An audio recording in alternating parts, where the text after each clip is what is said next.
Buenos días, ¿qué tal? Sean ustedes bienvenidos. Voy a aprovechar que las partes me pidieron un receso de 1 hora para imponerse de los autos para poder llevar a cabo este video por segunda o tercera ocasión. Resulta que he estado realizando este video sobre lo que son... Una pregunta básicamente es: ¿en qué momento en el sistema de justicia penal acusatorio se considera que se resuelve la situación jurídica? Así de sencillo, ¿en qué momento? Total que he hecho este dichoso video, esta es la segunda o tercera ocasión, y los he tenido que borrar porque, bueno, han generado toda una serie de controversias y trataré de ser un poquito más puntual, hacerlo más sencillo e insisto, y reitero con negritas, la mejor opinión es la suya. Yo no estoy diciendo que así tenga que ser o aquí sí deba de ser. Es mi humilde opinión. No pido que estén de acuerdo, solo trato de poner en la mesa una figura jurídica para que cada quien tome lo que considere o no. Ok. Resulta que muchos autores, muchos expositores, tienen la postura de que la situación jurídica de un imputado, de los imputados en este sistema de justicia penal acusatorio, se define con el auto de vinculación a proceso. ¿Por qué? No lo sé. No lo sé. Yo a veces considero que lo que sucede es que están tratando de hacer una analogía con el sistema tradicional y dicen, bueno, con el sistema anterior, el tradicional o el mixto, como quieran llamarle, como se definía la situación jurídica, ¿por qué? No lo sé, tampoco nunca lo supe, pero se definía la situación jurídica con el auto de formal prisión, pues entonces aquí el auto de vinculación a proceso debe ser igual. Puede ser así, está bien, si así lo consideran, así tómelo, como que allí se define. Les voy a dar mis ideas equivocadas, tal vez, porque, según yo, no se puede hablar que hay una definición jurídica en ese momento cuando se vincula. Ok, primero, cuando una persona es vinculada a proceso, no se puede decir que se resolvió situación jurídica, según mi humilde opinión, insisto. ¿Por qué? Porque es una calificación provisional. Alguien podría decir, bueno, es que a lo mejor este juez está confundiendo lo que es la definición de la situación jurídica con la clasificación jurídica. No ignoro que son cosas diferentes, pero que de alguna manera van hiladas una de la otra. Quienes manejan derecho procesal y sustantivo desde la dogmática sabrán el por qué lo estoy diciendo.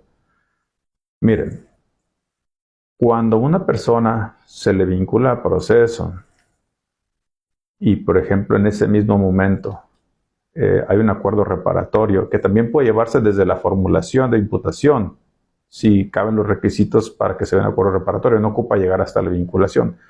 Pero suponiendo que no se pidió por la razón que sea, se vincula y solicitan llegar a un acuerdo reparatorio, o el delito que trae fiscalía era oficioso y el juez reclasifica en términos del 316 párrafo segundo, y en el que reclasifica que es un delito perseguible de querella en el cual cabe el acuerdo reparatorio.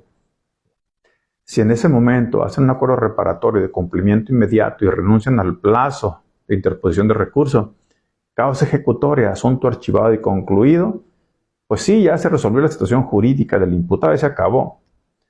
Pero si no, hay otra forma, llegan a la suspensión condicional del proceso.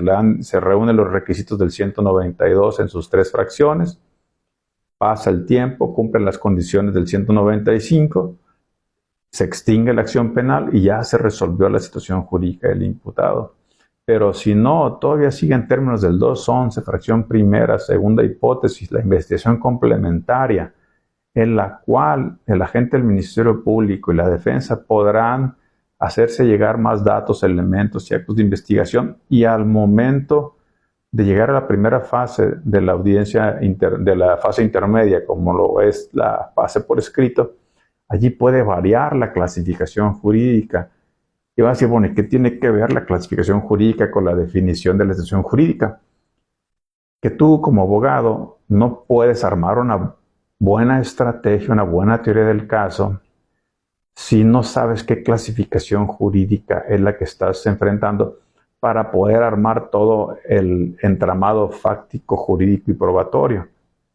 Entonces, recordemos que la reclasificación jurídica se puede dar en términos del 316, párrafo segundo, en la audiencia inicial cuando el juez vincula.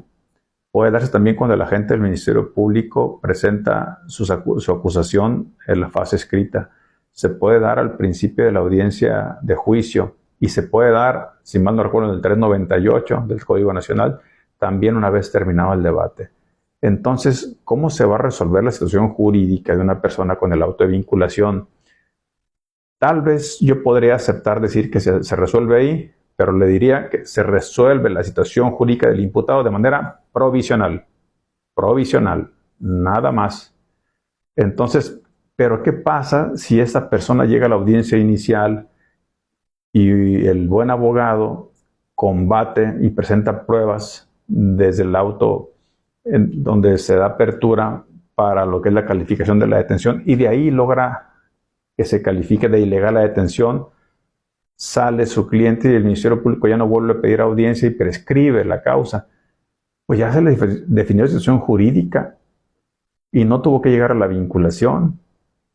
Si de conformidad con el 186 llega a un acuerdo reparatorio, el acuerdo reparatorio se puede dar desde que se formula la imputación. Una vez formulada la imputación, en virtud, juez, de que ya se formuló la imputación y en concordancia con el 211, fracción primera, ya es el momento procesal oportuno para poder llegar a un acuerdo reparatorio. Entonces solicito que se entre al estudio y se cierre la audiencia inicial porque no hay razón para ello, porque vamos a llegar a un acuerdo entre las partes.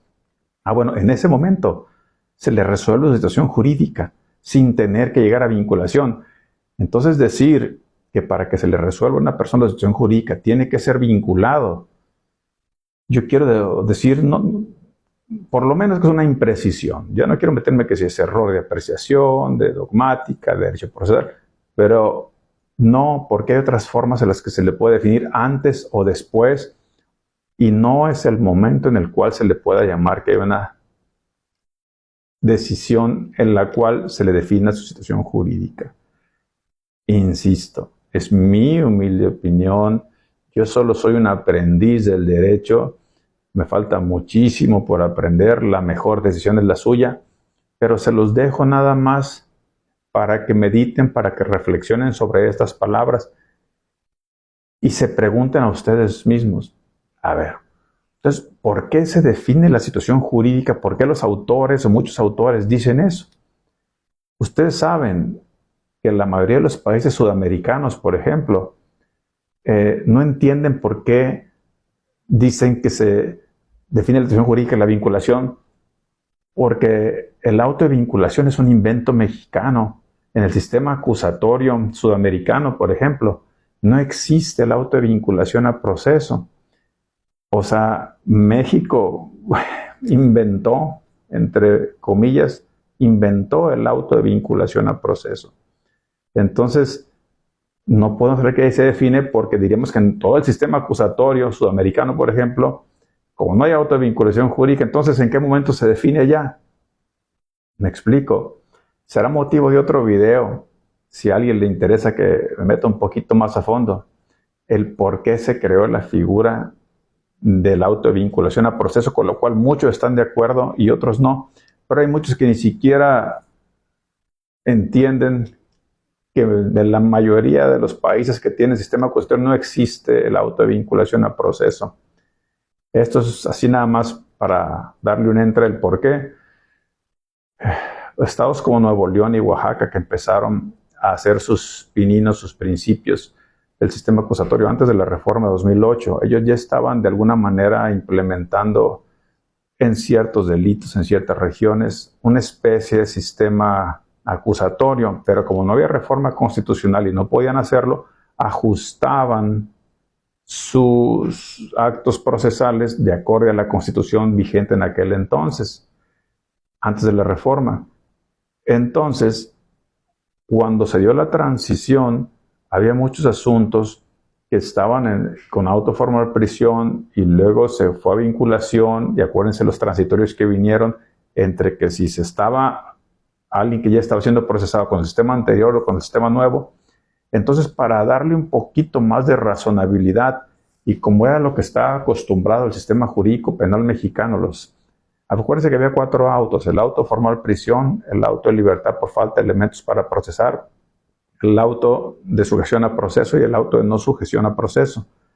Fue un poquito como para, entre manera ilustrativa, procesal, ir adaptando a esas figuras. Es lo mismo el auto formal prisión y el auto de vinculación, por supuesto que no. No tienen nada de relación entre sí, no es la misma finalidad, no es el mismo, nada.